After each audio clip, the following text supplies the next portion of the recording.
When one sets out to tell the story of a great being, it is not a simple task. It is not merely about writing words on a page. It is about capturing a presence, a life that is beyond the ordinary. When Hemad Pant was chosen to write the life of Sai Baba, the Sri Sai Satcharitra, he was filled with doubt. He felt he was not worthy. He did not have the skill or the spiritual purity for such a monumental work. This feeling of inadequacy is natural when faced with the immense task of describing the divine. It is a humble recognition of the greatness of the subject. However, Sai Baba did not see it this way. He saw the devotion in Hemad Pant's heart. He saw the sincerity of his intention. Baba gave him his full blessing and support. He said, "I myself will write my own life." This was a profound statement. It meant that the writer was just an instrument, a tool in the hands of the divine. The real author was Baba himself. This takes away all the burden of ego. It removes the fear of failure. When you know that a higher power is guiding your hand, you can proceed with confidence and joy, knowing the work is blessed from its very inception. This assurance from Baba is a lesson for all of us in our own lives. We often feel we are not capable of the tasks before us. We see our limitations, our weaknesses, and we hesitate. We think we need to be perfect before we can begin. But Baba teaches us that what is needed is not perfection, but willingness. It is the willingness to be a channel for something greater than ourselves. When we offer our hands, our minds, and our hearts to a higher purpose, the divine force flows through us. The work gets done, not by our limited strength, but by the infinite power that supports us. Therefore, the story of Sai Baba is not just a book, it is a living scripture, infused with his own energy and blessing. Every word was sanctioned by him. Every story was approved by him. This is why reading it is not just an intellectual exercise. It is a spiritual experience. It is a form of direct communion with Sai Baba himself.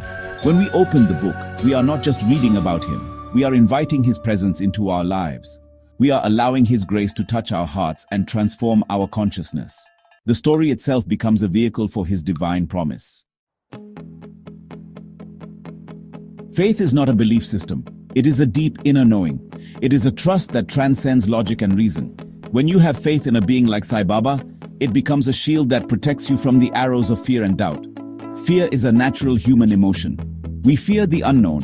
We fear loss. We fear failure. This fear can paralyze us, preventing us from living fully and joyfully. It creates a prison in our own minds, where we are trapped by our anxieties and worries. True freedom comes when we can break free from this prison of fear. Sai Baba's presence in one's life is the key to unlocking this prison. When you truly surrender to him, you understand that you are not alone. You realize that a powerful, loving force is always with you, guiding and protecting you. This realization dissolves fear. It is like a child holding their father's hand in a crowded place. The child is not afraid because they know their father is there. In the same way, a devotee of Sai holds his hand. They walk through the challenges of life with a sense of security and confidence, knowing that Baba is watching over them. This confidence is not arrogance. It is not a belief in one's own strength. It is a profound humility. It is the understanding that our strength comes from a source beyond ourselves. When we face a difficult situation, we do not have to rely on our limited intellect or physical power. We can turn to Baba. We can say, "Baba, this is beyond me. Please guide me. Please give me the strength to face this." And that help always comes. It may not come in the way we expect, but it will come in the way that is best for us. So how does one cultivate this faith? It is not something you can force. It grows naturally in the soil of devotion. The more you remember him, the more you read his stories, the more you chant his name, the deeper your faith becomes. It is a living relationship. Like any relationship, it requires attention and nurturing. By consistently turning your focus towards him, you build a connection that becomes an unshakable fortress. Life will still have its challenges, but you will face them not with fear, but with the quiet courage that comes from knowing you are eternally protected. Sai Baba made a profound promise to all who turn to him. He said, "If you look to me, I look to you." This is not a casual statement. It is a sacred covenant, a divine pledge that has been experienced by millions of people. It is a promise of unwavering support and unconditional love. It means that whenever a devotee sincerely remembers him, Baba's attention is immediately drawn to them. It does not matter where you are, who you are, or what your situation is. The moment you call out to him from your heart, he is there with you.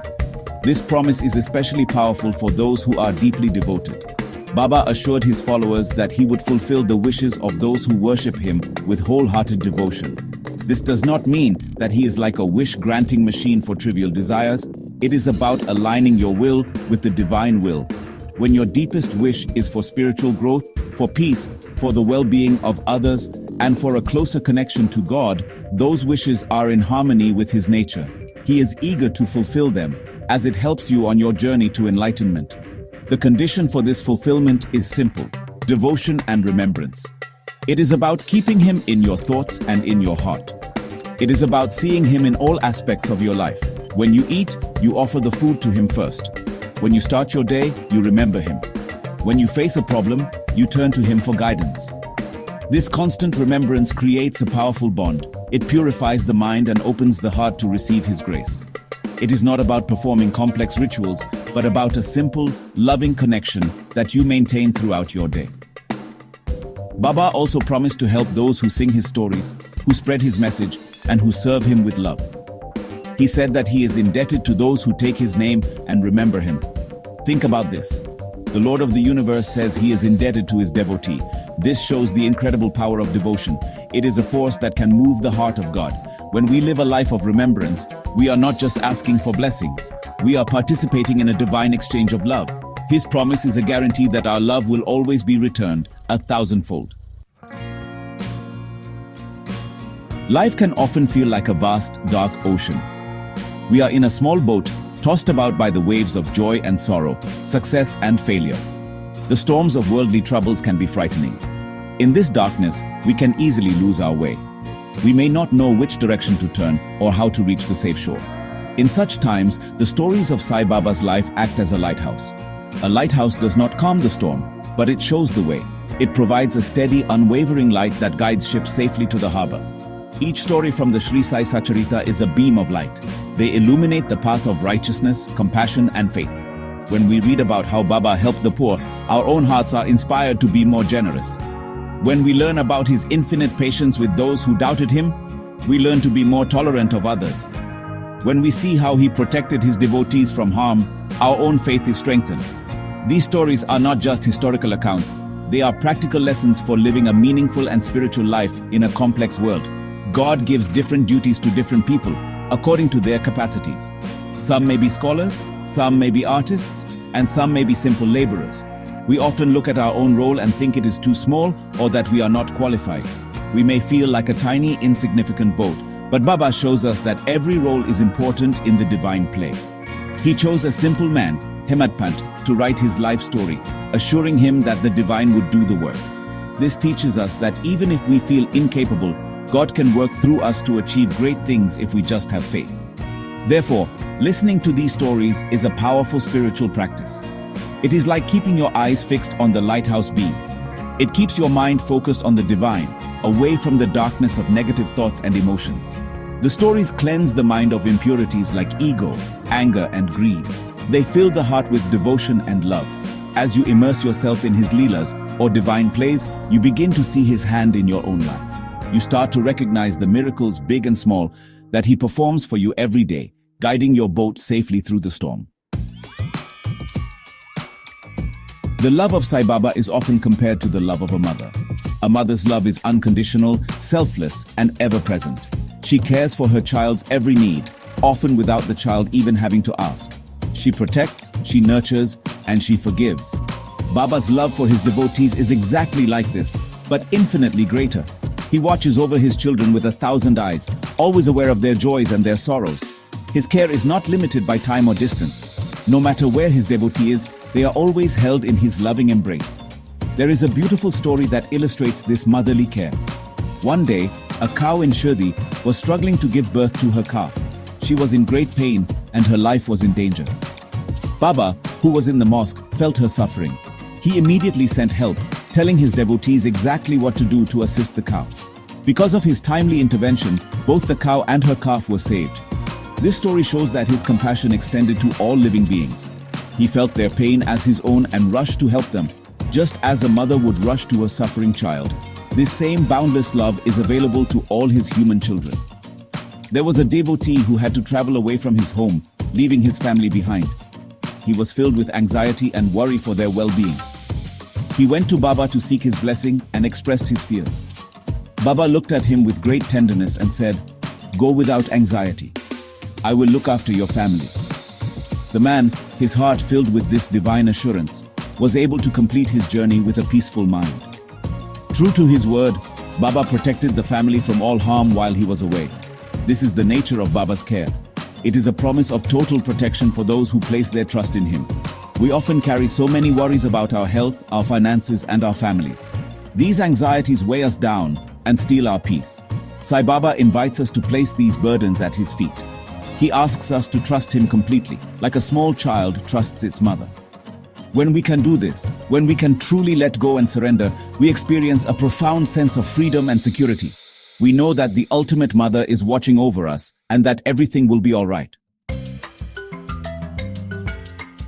The journey to enlightenment or self-realization can seem long and difficult. Many spiritual paths involve complex practices, strict austerities, and deep philosophical study. While these paths have their value, Sai Baba showed a simpler way, a path that is accessible to everyone, regardless of their background or learning. This is the path of devotion, specifically the practice of listening to and remembering his stories. He taught that this simple act has the power to transform a person's life and lead them to the ultimate goal. When you regularly listen to or read the stories of Sai, a beautiful process begins to unfold within you. The stories are filled with his love, his wisdom, and his divine power. As you absorb them, your heart begins to soften. The hard shell of the ego, which separates you from others and from God, starts to dissolve. You begin to feel a deep sense of connection and devotion. This devotion, or bhakti, is the purest form of love. It washes away negative qualities like anger, greed, and jealousy, and fills you with positive qualities like compassion, patience, and peace. This practice is not just a passive activity. It is a dynamic way of inviting Baba's grace into your life. As you sing his praises and remember his actions, your mind becomes purified. A pure mind is like a clear mirror, able to reflect the light of the self, the divine spark within you. This is the essence of self-realization. It is not about becoming something new, but about realizing what you have always been, a part of the divine. The stories act as a catalyst for this realization, gently guiding your awareness from the external world to the inner reality. Therefore, the final and most important instruction is simple. Pay attention, have faith, turn your mind towards Sai, listen to his stories, remember his promise. Do not get lost in the worries and distractions of the world. Just as a plant turns towards the sun, turn your consciousness towards him. If you do this with sincerity and love, his blessings will surely follow. Happiness, peace, and liberation are not distant goals to be achieved in the future. They are the natural outcome of a life lived in constant, loving remembrance of the divine.